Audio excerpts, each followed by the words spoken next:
Começa agora o Telejornal Brasil, com Boris Casoy. Boa noite. Estas são as manchetes do Telejornal Brasil. Com aumento de 17%, os preços de combustíveis serão em URV a partir da meia-noite de amanhã. O Exército toma conta da ponte da amizade que liga o Brasil ao Paraguai. Depois de absolver Fiuza, os deputados não aparecem para julgar José Geraldo Ribeiro. Um empresário é sequestrado pela segunda vez no Rio. No ano passado, o irmão dele foi morto pelos sequestradores. Mais um grave acidente na pista abala a Fórmula 1. Morre em Goiânia uma das vítimas do acidente com o Césio 137. Devair Alves Ferreira era dono do ferro velho onde foi aberta a cápsula de material radioativo. O acidente aconteceu em 1987. Devair Alves Ferreira, de 43 anos, foi considerado a pessoa com maiores índices de contaminação pelo Césio 137. Ele recebeu uma dose de radiação 120 vezes acima do normal. Devair guardou em casa por 9 dias o material radioativo. A mulher, uma sobrinha e 2 funcionários dele morreram pouco tempo depois do acidente. Mas, por incrível que pareça, os médicos que trataram do caso garantem que Devair nunca apresentou doenças em consequência da contaminação. Desde o dia 25 de abril, Devair estava internado no Hospital Samaritano de Goiânia. Ele morreu esta manhã por deficiências hepáticas, renais, respiratórias e cardíacas. Segundo o médico que o acompanhou desde o acidente, a morte nada tem a ver com a radiação. Não foi a ação, os efeitos do Césio que provocaram a morte dele. Muito pelo contrário, não há relação entre os efeitos da radiação em relação à morte dele. É claro que não há efeito nenhum. Se tu morre com todas as doenças possíveis e não tem relação nenhuma. É óbvio que não tem, o médico está dizendo. Olha, essa história tem 7 anos. O processo tramita muito e anda pouco. 7 anos e até hoje ninguém foi responsabilizado, ninguém foi punido. É uma vergonha. Uma família de empresários do setor de transportes é vítima pela 3ª vez de sequestradores no Rio. Manuel Lavouras, de 63 anos, foi levado ontem à noite por 4 homens. Outro caso envolvendo a família Lavouras aconteceu no ano passado e terminou em morte. A família Lavouras publicou hoje nos jornais um comunicado. Os parentes convidam para a missa em memória do empresário José Alves Lavouras. O empresário, dono de várias empresas de ônibus na região da Baixada Fluminense, foi sequestrado no início do ano passado e ficou 3 meses desaparecido. O resgate chegou a ser pago, mas José Alves Lavouras foi morto pelos sequestradores depois de muitas sessões de tortura. O corpo dele foi encontrado dentro de um poço numa casa de praia a 60 quilômetros da capital. Exatamente 1 ano depois da morte de José Alves Lavouras, a família vive de novo o drama de um sequestro. O empresário Manuel Lavouras foi sequestrado ontem à noite quando saía aqui da empresa de transportes dele na Baixada Fluminense. O empresário estava sozinho, havia dispensado os guarda-costas que cuidam da segurança dele, da mulher e dos filhos, desde que a família Lavouras passou a ser alvo dos sequestradores. O próprio Manuel já havia sido sequestrado pouco antes do irmão que foi assassinado, mas como tinha problemas cardíacos, acabou sendo libertado. Ontem à noite, o Ômega de Manuel Lavouras foi fechado por um carro onde estavam 4 homens armados com metralhadoras. Os sequestradores obrigaram o empresário a entrar no carro deles e fugiram. Segundo a polícia, uma testemunha ligou para a família logo depois do sequestro, mas não soube descrever os bandidos nem dizer a placa do carro. Na casa dos parentes do empresário, ninguém quer falar. O sequestro está confirmado e eles agora esperam um contato dos sequestradores. Olha, não tem outro jeito. Para determinados crimes é preciso criar a pena de prisão perpétua. Antes de matar ou praticar um sequestro, esses bandidos vão pensar mais vezes. Nossas penas hoje são um verdadeiro convite ao crime. A Justiça Militar de Mato Grosso do Sul decretou hoje a prisão preventiva de 17 policiais militares que estavam de serviço na cidade de Iguatemi. Eles são suspeitos de terem assassinado o vendedor ambulante Wilson Santana e enterrado o corpo no quartel da cidade, como mostrou o Telejornal Brasil na segunda-feira. Os suspeitos, um capitão, um sargento e 15 soldados, vão ficar recolhidos no presídio militar de Campo Grande. Se a Justiça Militar de Mato Grosso do Sul for tão veloz quanto a Justiça de Goiás, naquele caso do Césio, os PMs podem ficar absolutamente tranquilos. A sentença só sai na virada do século XXI. A polícia de São Paulo descobriu hoje uma central de escuta telefônica que funcionava na zona oeste da cidade. 3 homens foram presos, incluindo um funcionário da Telesp. A central de escuta clandestina funcionava neste prédio do bairro de Pinheiros. Aqui foram apreendidos 25 aparelhos de espionagem telefônica. A polícia agiu depois de um pedido da Telesp, que suspeitava da existência da central de escuta. 3 pessoas foram presas. O funcionário da Telesp, Aparecido Balbino, o sócio dele, Luciano Tadeu Escrivano, e o motoqueiro Wilson Savério. A Telesp está fazendo o rastreamento das escutas para saber quem estava sendo espionado. Mais importante é saber quem espionava. O secretário da Agricultura de São Paulo entregou hoje carta de demissão ao governador Fleury Filho. Roberto Rodrigues deixa o cargo na terça-feira. O novo secretário deverá ser o senhor José Pilon, presidente da Associação dos Usineiros do Estado de São Paulo. Veja a seguir: Exército ocupa a ponte da amizade que liga o Brasil ao Paraguai.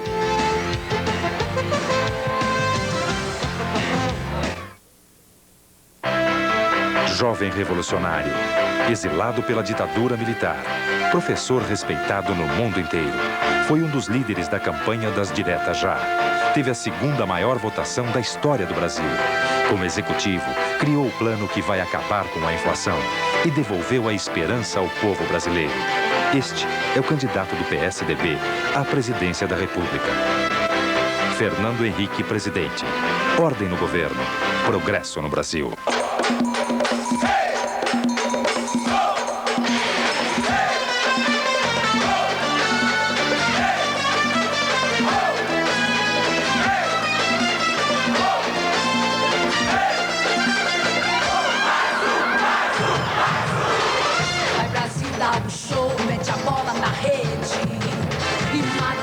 Sede de gol.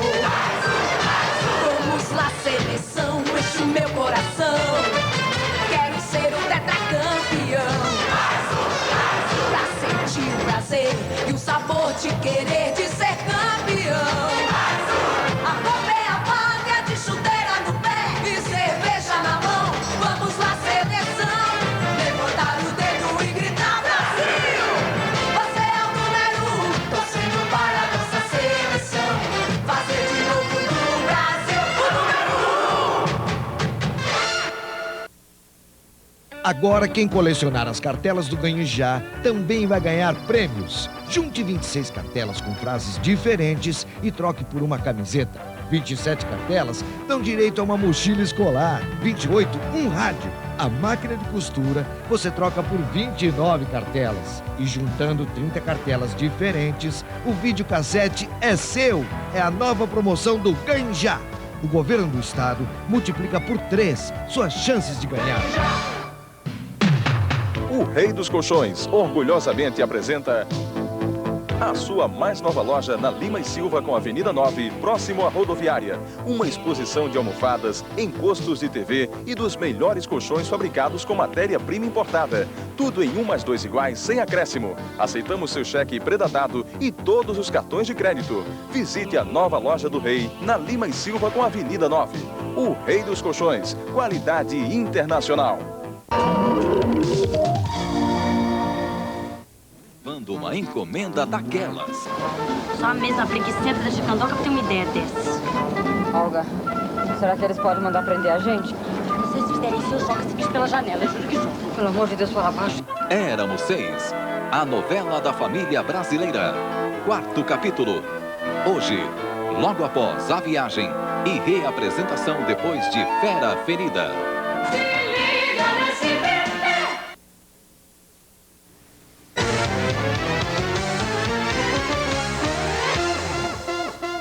Os ministros da Justiça e do Exército e o diretor da Polícia Federal estão reunidos com o presidente Itamar Franco no Palácio do Planalto.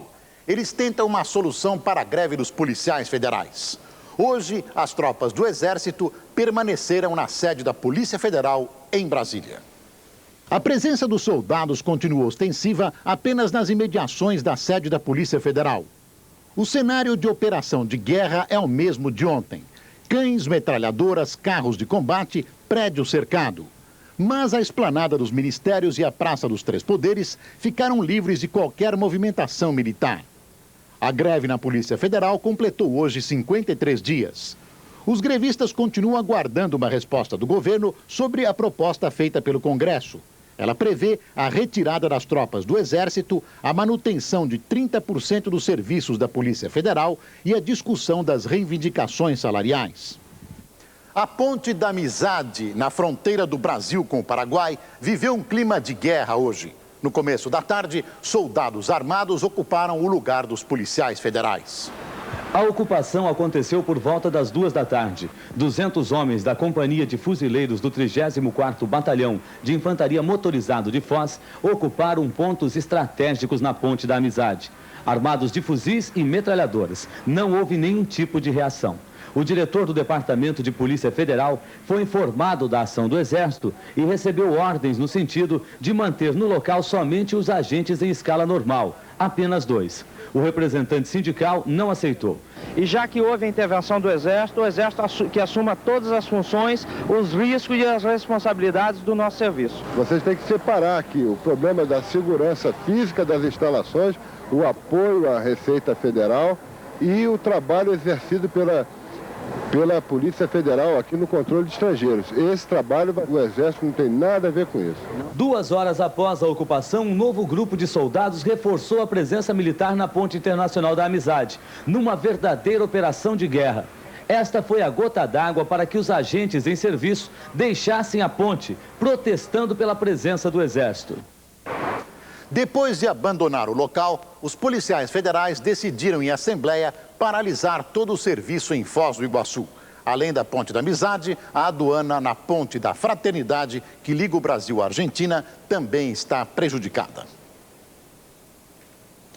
Em São Paulo, o presidente da CUT nega que existe uma articulação eleitoral por trás das greves. A reportagem é de Antônio Carlos Ferreira. O Exército continuou hoje dando segurança às instalações da Polícia Federal em São Paulo, mas aos poucos os serviços começam a ser normalizados. Foram emitidos cerca de 1.000 passaportes, o dobro de um dia normal. A maioria dos 7.000 inquéritos que correm na Superintendência de São Paulo ficou parada. Os inquéritos principais, como o do caso PC, no entanto, tiveram hoje até audiências para ouvir testemunhas. Os 60 delegados que atuam em São Paulo não aderiram à greve e estão garantindo o essencial, como a guarda do depósito de drogas apreendidas. A presença do Exército foi elogiada pelos delegados e criticada pelos agentes e funcionários administrativos. O governo está usando do Exército para forçar a Polícia Federal a voltar a trabalhar, para garantir que este governo se mantenha não cumprindo a lei salarial a que nós temos direito. As medidas que foram tomadas mantiveram em andamento os serviços da Polícia Federal. Isso visa não levar prejuízo de maneira alguma à população. Várias categorias profissionais, além da Polícia Federal, iniciaram movimentos grevistas nos últimos dias. Quase todas as greves foram comandadas por sindicatos ligados à CUT, Central Única dos Trabalhadores. Governo e políticos fizeram imediatamente a ligação CUT-PT, campanha eleitoral de Luiz Inácio Lula da Silva. A suspeita de que o movimento grevista teria como objetivo desmoralizar o plano econômico de Fernando Henrique Cardoso, que é o candidato colocado em segundo lugar nas pesquisas, teria sido levada ao presidente da República pela Secretaria de Assuntos Estratégicos, que é o órgão de informação do governo. O presidente da CUT não nega que a central está contra o plano. O mesmo aconteceu em planos anteriores. Ele diz que os trabalhadores estão apenas lutando pela reposição de perdas salariais. A suspeita de que as greves fariam parte de uma grande trama eleitoral é negada e até ironizada. Olha, se nós tivéssemos tanto poder assim, nós teríamos já derrubado o Itamar, colocado com Lula na presidência da República, ou teríamos tirado o Bill Clinton, colocado um companheiro nosso na presidência dos Estados Unidos. Evidentemente que não temos esse poder. É muita modéstia do Jair Meneghelli.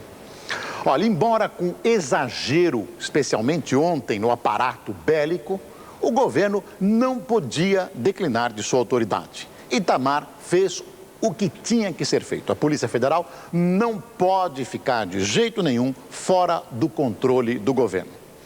Agora, todo mundo depois disso deve ter calma e resolver essa questão da greve dos salários na mesa de negociações sem tropas, com muito bom senso para não virar a mesa. E a partir daí, o governo precisa reconstruir a Polícia Federal, que está destruída, que está falindo, como já faliu praticamente todo o Estado brasileiro.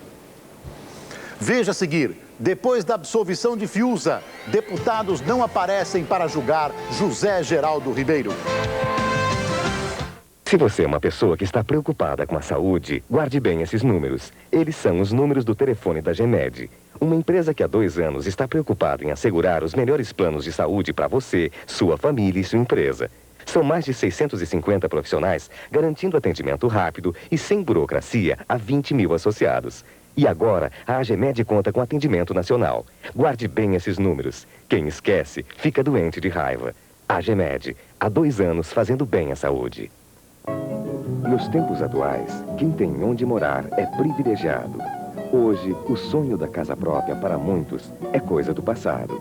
Se a sua família está entre as poucas que tiveram o seu sonho garantido pela Coab, não o transforme em pesadelo. Pague em dia sua casa. Garanta os direitos do seguro que seu imóvel tem. Valorize seu patrimônio. Companhia de Habitação Popular do Rio Grande do Norte. Coab RN.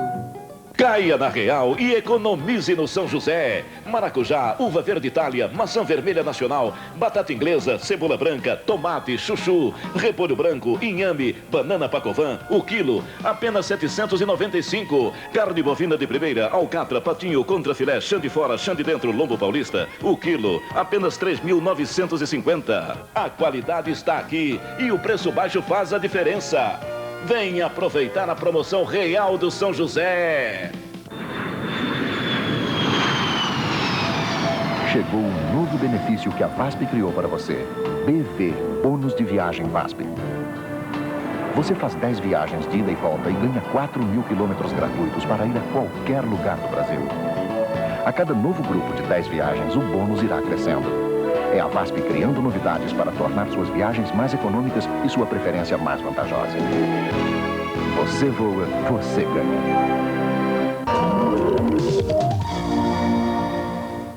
Paulo, levando uma encomenda daquelas. Só a mesma preguiçenta da Chicandoca pra ter uma ideia dessas. Olga, será que eles podem mandar prender a gente? Se vocês fizerem isso, eu jogo esse bicho pela janela, eu juro que jogo. Pelo amor de Deus, fora abaixo. Éramos 6. A novela da família brasileira. 4º capítulo. Hoje, logo após a viagem e reapresentação depois de Fera Ferida. Se liga no SBT!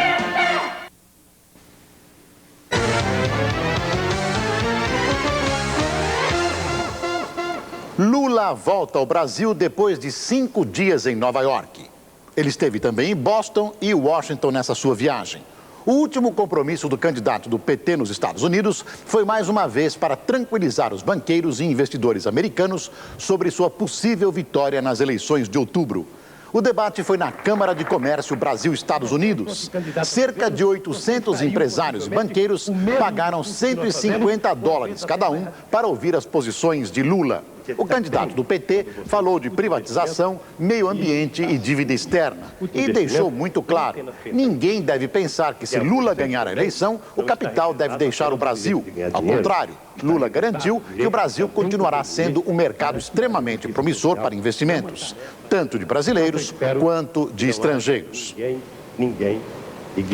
Olha, o programa do PT, evidentemente, assusta investidores. De vez em quando, algumas coisas que o Lula fala também assusta investidores estrangeiros que estão tateando, estão querendo conhecer Lula, porque ele tem possibilidades de ganhar a eleição por estar em primeiro lugar com posição extremamente favorável nas pesquisas. Agora, o que todo mundo aqui no Brasil tem que aprender é que numa democracia se aceita quem for eleito. E quem é eleito cumpre rigorosamente a lei. Não é preciso nem o capital, nem ninguém temer ninguém. O eleito toma posse e cumpre a Constituição. Depois vem outra eleição. Se ele for bem, evidentemente fará o seu sucessor. Isso é democracia, é o Estado de Direito. Ninguém deve temer nada no país. Democracia é assim mesmo. E agora vamos a Brasília ao vivo. A repórter Mônica Waldvogel tem mais informações sobre a dança da sucessão presidencial. Boa noite, Mônica. Boa noite, Boris. O ex-presidente Sarney desistiu de participar da prévia do PMDB, que vai se realizar neste fim de semana para a escolha do candidato, e avisa o partido ainda esta noite. O ex-governador Roberto Requião veio a Brasília dizer que continua na parada, mas vai ser sondado por Sarney para também desistir. Pesou na decisão do ex-presidente o compromisso de apoiar o vencedor da prévia, e ele não quer se comprometer com Orestes Quércia, o favorito absoluto. Pesou também o cacife eleitoral que o ex-presidente vem demonstrando nas pesquisas. Ninguém sabe exatamente o que Sarney quer fazer. Ele vai esperar. Na semana que vem, na quarta-feira, o Supremo Tribunal Federal vai julgar uma ação que pede a reabertura dos prazos de filiação partidária. E antes mesmo do resultado desse julgamento, o deputado Roberto Cardoso Alves já oferece a Sarney o seu partido, PTB, para que ele se candidate à presidência da República. Acontece que o PTB faz parte da coligação com o PFL e o PSDB. Luiz Eduardo Magalhães, do PFL, fez exatamente o contrário do deputado Robertão.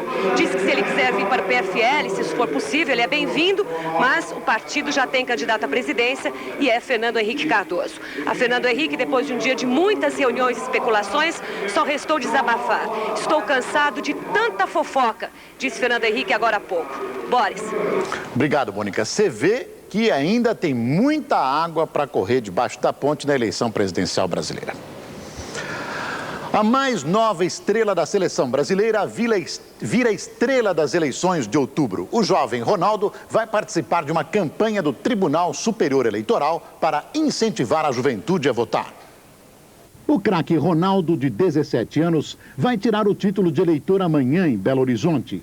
Hoje, no TSE em Brasília, ele lançou a campanha Meu Primeiro Voto é para Mudar. 3 milhões de jovens entre 16 e 18 anos estão cadastrados para votar. O número é baixo para o tribunal, que quer motivar os moços e os mais velhos a participar das eleições de 3 de outubro. Gostaria de fazer um símbolo de convocação de todos os cidadãos para a participação nesse momento decisivo de consolidação da democracia brasileira, que serão as eleições gerais de 94. O artilheiro Ronaldo quer a garotada mais interessada no futuro político do país. Ele não revela os candidatos preferidos, só a qualidade que espera deles. Acima de tudo, tem que ser honesto, né? Só assim o Brasil pode melhorar e ir para frente. Olha, a respeito de jovens eleitores, já está nas livrarias um livro chamado Como Não Ser Enganado nas Eleições. O livro é coordenado pelo jornalista Gilberto de Menstein, tem vários colaboradores, inclusive eu, e se destina a vacinar os adolescentes sobre essas coisas que acontecem nas eleições, onde muitos políticos tentam enganar seus eleitores. Toda a renda do livro vai para bolsas de estudo destinadas a alunos carentes. Faltou quórum e a Comissão de Constituição e Justiça adiou o julgamento do deputado José Geraldo, um dos anões da máfia do orçamento. A absolvição de Ricardo Fiuza ainda repercute no Congresso. A reportagem é de Mônica Waldvogel. Ricardo Fiuza perdeu na soma, mas ganhou a parada com a falta de 20 votos. Para cassar, eram necessários 252 votos. Foram 232. A favor de Fiuza, houve 208 votos. Uma indiscrição da mesa revelou que a cada 3 deputados do Norte, Nordeste e Centro-Oeste, 2 ficaram do lado de Fiuza. Exatamente o contrário dos votos do Sul e do Sudeste. Hoje, nem mesmo o presidente da Câmara fazia um julgamento de valor sobre o resultado de ontem à noite. Eu ainda não avaliei o resultado de ontem. Eu estou ainda sob o impacto daquele resultado. Vou me reunir com as lideranças, com a assessoria, com todos aqueles que têm uma parcela de responsabilidade nos destinos dessa casa, para nós analisarmos esse momento. O interesse eleitoral dos adversários da coligação de Fernando Henrique, a vontade do Congresso de manifestar independência perante as pressões de fora, o poder de articulação dos mais conservadores. Tudo isso surgiu hoje nas conversas para explicar a absolvição de Ricardo Fiuza ontem à noite. Mas todo mundo admite que o caso do deputado é mesmo excepcional. Tem amigos muito leais e inimigos muito temerosos. O impacto da absolvição de Fiuza influiu na sonolenta sessão que iria julgar mais um anão do orçamento, esta manhã na Comissão de Justiça. O PMDBista José Geraldo Ribeiro, de Minas Gerais, é acusado de desviar verbas de subvenção e favorecer amigos na comissão do orçamento. A sessão de julgamento dele não passou da fase de acusação. Depois do intervalo para o almoço, a surpresa. Mais de 2/3 dos deputados que assinaram o livro de presença tinham desaparecido. A Comissão de Justiça, então, tomou a decisão sensata. Com 19 deputados presentes, a comissão ficou constrangida em passar a palavra para a defesa.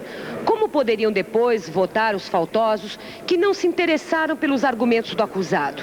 Unanimemente, adiaram a sessão para terça-feira, enquanto buscavam desculpas para a falta de quórum que desfalcou todos os partidos. Eu acho que o que houve foi isso. Na realidade, uma brutal ressaca, digamos assim, dos julgamentos do Ibsen Pinheiro e do Ricardo Fiuza. Num momento delicado desses, o Congresso borra a sua própria reputação. Apesar de toda a defesa do deputado Fiuza, na última semana ficou claro que se o julgamento fosse sério, para valer, ele seria cassado.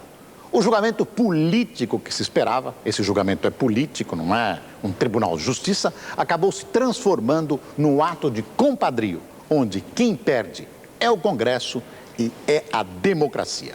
Tudo que você vê, tudo que está acontecendo no Congresso nesses últimos dias é uma vergonha. Uma nova ofensiva da justiça italiana pega peixes graúdos em sua rede. Em Nápoles, o ex-ministro da Saúde, Francesco De Lorenzo, foi preso. Ele é acusado de envolvimento em 67 casos de corrupção. Entre eles, o de receber suborno de laboratórios para licenciar seus produtos.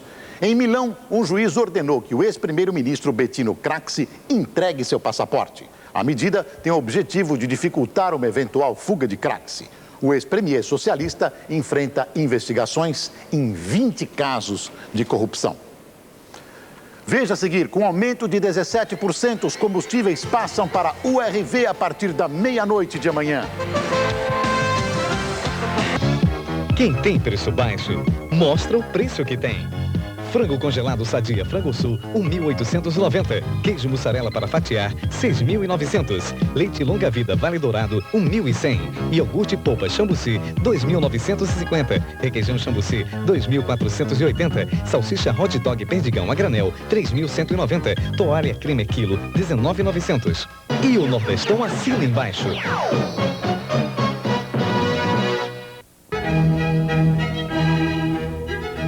A Zona Norte começa a crescer.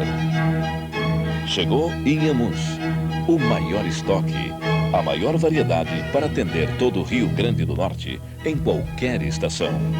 Inhamus, distribuindo melhor pelo menor preço.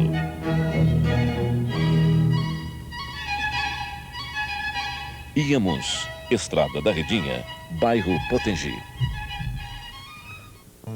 Momento de decisão. Na hora de fazer um plano de saúde, olho no lance, torça pelo melhor, vista a camisa da Unimed, a melhor seleção de médicos do Brasil. Só na Unimed, os médicos são craques e donos do time. Esta é a grande jogada. A seu favor. Unimed, o plano campeão de saúde. Saúde Brasil, dá-lhe Unimed.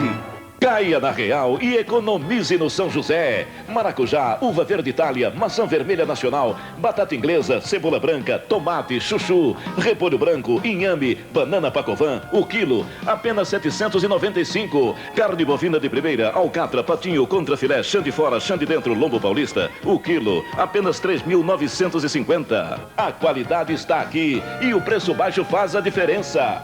Venha aproveitar a promoção real do São José. Olga e Clotilde vão para São Paulo, levando uma encomenda daquelas. Só a mesma preguiçenta da Chicandoca pra ter uma ideia dessas. Olga, será que eles podem mandar prender a gente? Se vocês fizerem isso, eu jogo esse bicho pela janela. Eu juro que jogo. Pelo amor de Deus, para baixo. Éramos 6. A novela da família brasileira. 4º capítulo. Hoje, logo após a viagem e reapresentação depois de Fera Ferida. Se liga nesse bebê.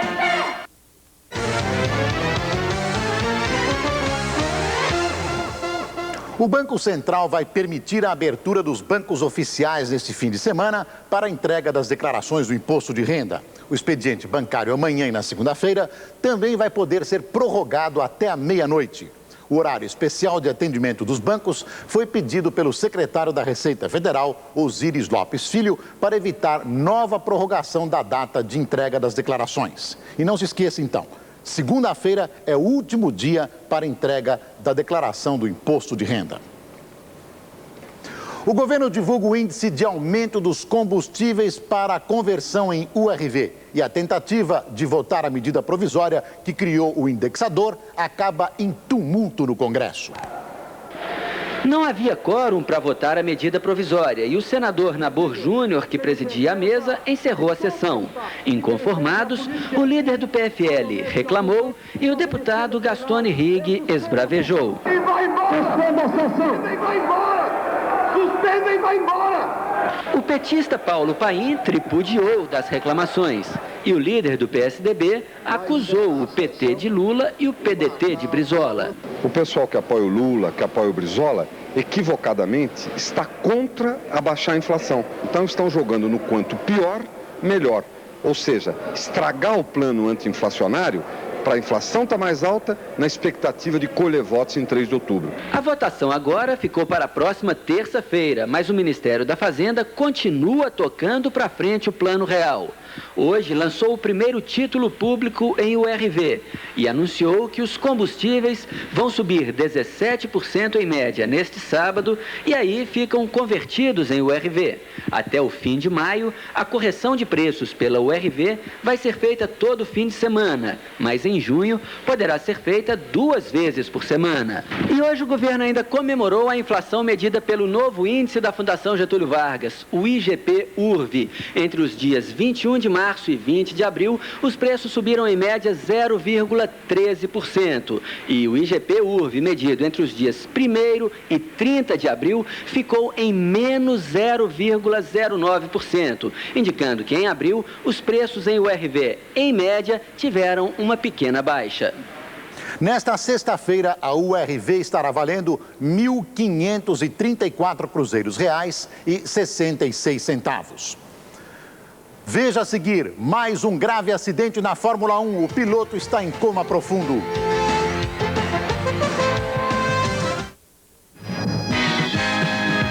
A realidade das ruas, um verdadeiro show de notícias vem chegando aí no Aqui e Agora.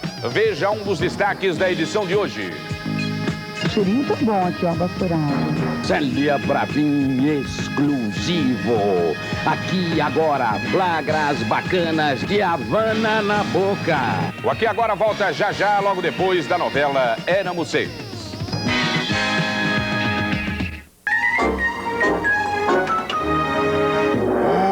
Carro importado, Lubrax SH, não? Lubrax SH, olho bom, tiro muito quente, buraco, muito buraco. Lubrax SH, criado para as condições brasileiras. Sashimi, tempura, misoshirune. Trate seu carro como gente. Lubrax SH, o óleo mais avançado do mundo. Rendimento é economia. Porque você usa menos pó na hora de lavar, Omo dupla ação dura muito mais na sua casa. Omo é assim, lava mais e dura muito, muito mais.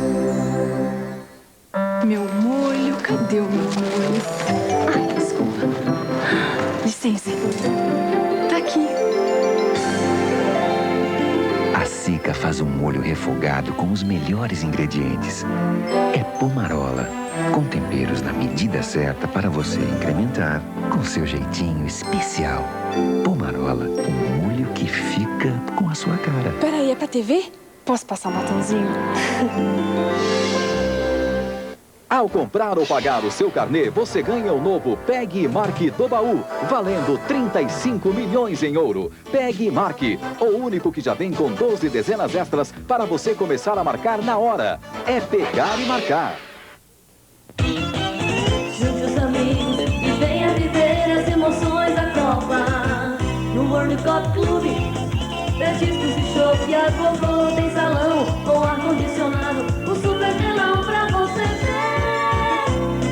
E viver, e vibrar, e gritar o gol. World Cup Clube, você jogar nessa Copa Carreta. Apoio Antártica, a paixão da Copa. Informações Carretur, fone 21176190.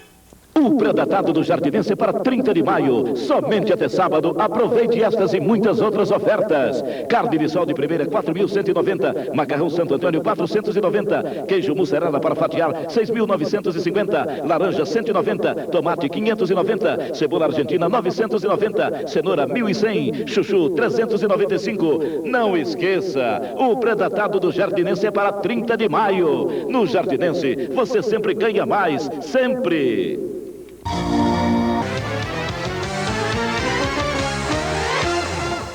Mais um acidente grave na Fórmula 1. O piloto austríaco Karl Wendlinger, da Sauber Mercedes, bateu a 270 por hora no primeiro treino para o Grande Prêmio de Mônaco. Ele está em coma profundo na UTI de um hospital na cidade francesa de Nice. Quando foi socorrido, Karl Wendlinger já estava inconsciente. Ele bateu no final do túnel, o trecho mais veloz do circuito de Mônaco. Segundo os primeiros dados da telemetria, o piloto passou 13 metros do ponto ideal para o acionamento dos freios. Ele entrou em cheio em uma nova estrutura inflável de proteção que não resistiu ao impacto e acabou se chocando com o guardrail. Karl Wendlinger teve traumatismos generalizados no crânio e edema cerebral. Ele foi levado para um hospital em Mônaco e depois transferido para a UTI em Nice. Karl Wendlinger tem 25 anos e nesta temporada corria pela Sauber Mercedes na Fórmula 1. Ele começou na March, ao lado de Maurício Gugelmin. Na última sexta-feira, Wendlinger compareceu ao enterro de seu companheiro, o também austríaco Roland Ratzenberger. Segundo o boletim médico divulgado hoje à tarde em Nice, Karl Wendlinger encontra-se em estado muito grave, com um prognóstico vital ainda em jogo. O acidente acabou com o pouco ânimo que ainda restava entre os pilotos da Fórmula 1. Depois das mortes de Senna e Ratzenberger em Imola, os organizadores bem que tentaram cercar o Grande Prêmio de Mônaco com a segurança possível para evitar uma nova tragédia. Foram introduzidas chicanes para as entradas e saídas nos boxes. E radares controlam a velocidade máxima nos pitstops, que é de 50 km por hora.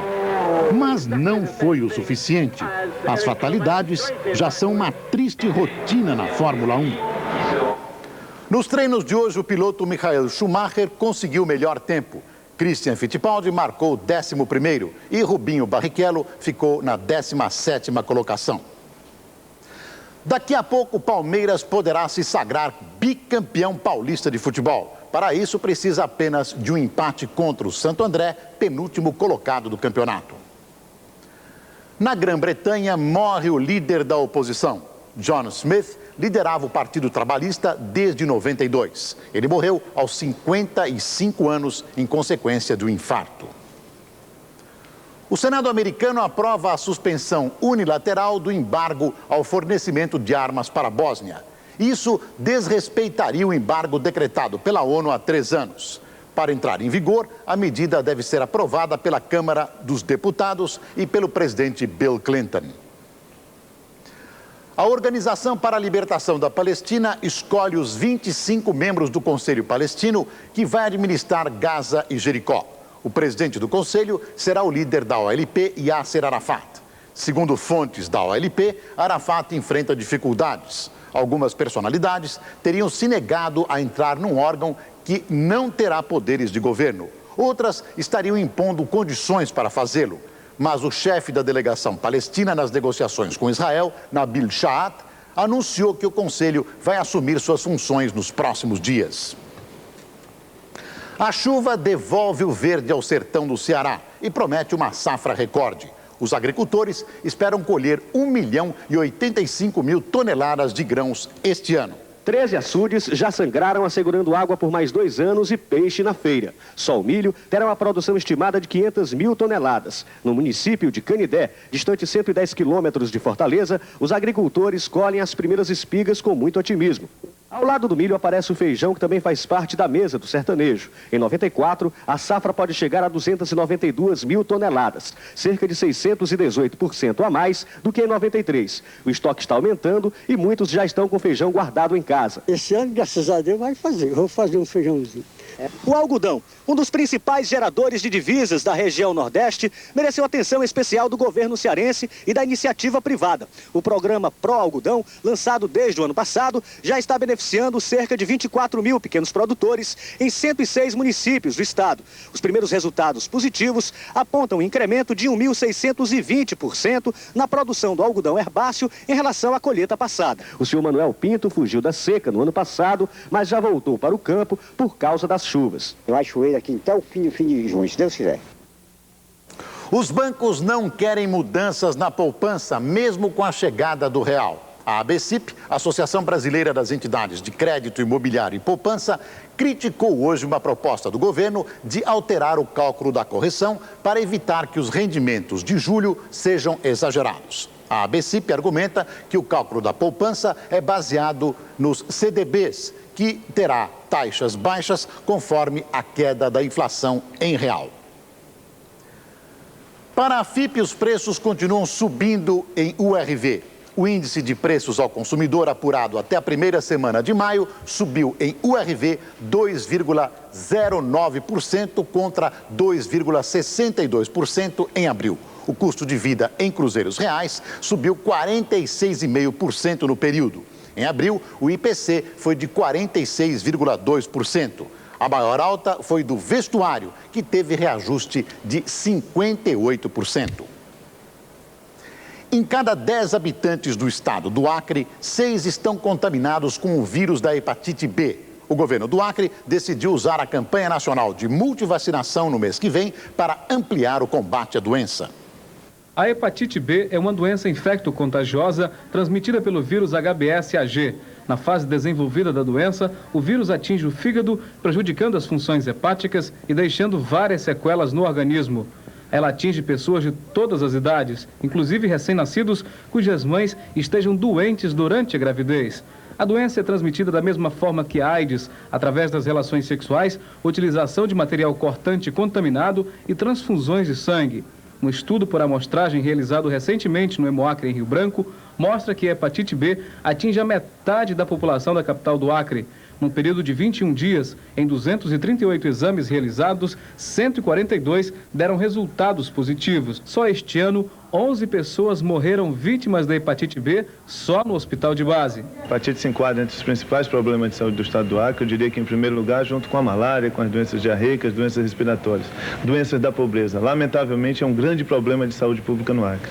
Há 6 anos existe a vacina tipo DNA recombinante, capaz de prevenir a hepatite B, mas sua utilização só é viável em crianças, devido a seu custo elevado. Na campanha, próximo dia 11 de junho, vamos aproveitar a multivacinação para aumentar a abrangência da faixa etária para a vacinação antivírus da hepatite B, da faixa etária de 4 anos até 14 anos.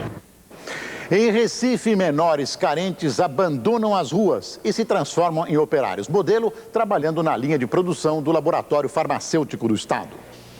O laboratório farmacêutico de Pernambuco tem 30 anos e é responsável por uma linha de produção com 51 medicamentos. No país, é o único laboratório oficial que produz AZT. São 2 milhões de comprimidos produzidos por semana, abastecendo a central de medicamentos do Ministério da Saúde. Um trabalho de 435 funcionários que dividem espaço com 110 crianças e adolescentes.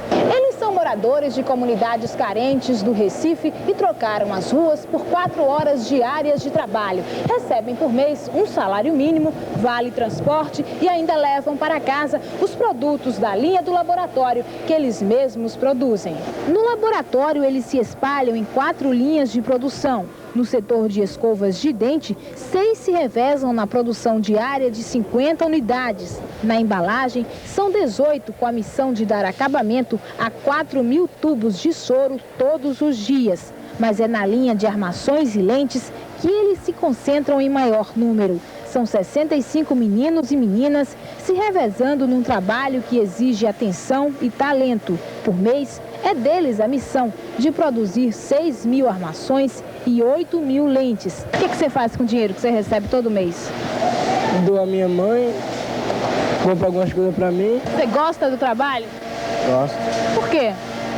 Porque melhor do que estar por aí sem fazer nada é que a gente está aprendendo alguma coisa. Fórmula 1. Os pilotos marcaram uma reunião para amanhã. Eles vão, mais uma vez, discutir a segurança na Fórmula 1. Hoje, circularam informações de que o Grande Prêmio de Mônaco poderia ser cancelado. Direto de Nice, por telefone, o repórter Odinei Edson, da Rádio Nova Eldorado AM de São Paulo, dá as últimas informações sobre o Grande Prêmio e o acidente de hoje. É crítico o estado de saúde do piloto austríaco Karl Windlinger. Boletim médico informa que ele tem traumatismo craniano sem fraturas e hematomas fortes. Os pilotos marcaram uma reunião para amanhã para discutir como reivindicar mais seguranças junto à FIA e à FOCA. A FOCA, antecipando, já convidou Gerhard Berger para ser o interlocutor entre pilotos e FOCA. Sem dúvida, a FOCA quer esvaziar esta reunião dos pilotos. A televisão francesa divulgou, segundo ela com exclusividade, as imagens do acidente de Windlinger. O carro desgovernado bateu bem no meio contra essa proteção improvisada que acabou explodindo. Odinei Edson, da Rádio Eldorado, especial para o TJ Brasil, direto de Nice. Os acidentes de trânsito no Brasil já são considerados uma epidemia. A Associação Brasileira de Medicina de Trânsito lança na semana que vem uma campanha de alerta contra as imprudências dos motoristas. Quem que você acha que dirige melhor no trânsito? A mulher. O homem. Por quê? Não sei, acho que nasceu com dom já. A polêmica, pelo menos no Brasil, é de difícil resposta. O trânsito aqui está entre os piores do mundo. Os acidentes matam 50 mil pessoas por ano e provocam ferimentos em outras 350 mil. A violência no trânsito... Vamos para a novela. E aqui termina o Telejornal Brasil. Fique agora com mais um capítulo da novela Éramos Seis. Boa noite.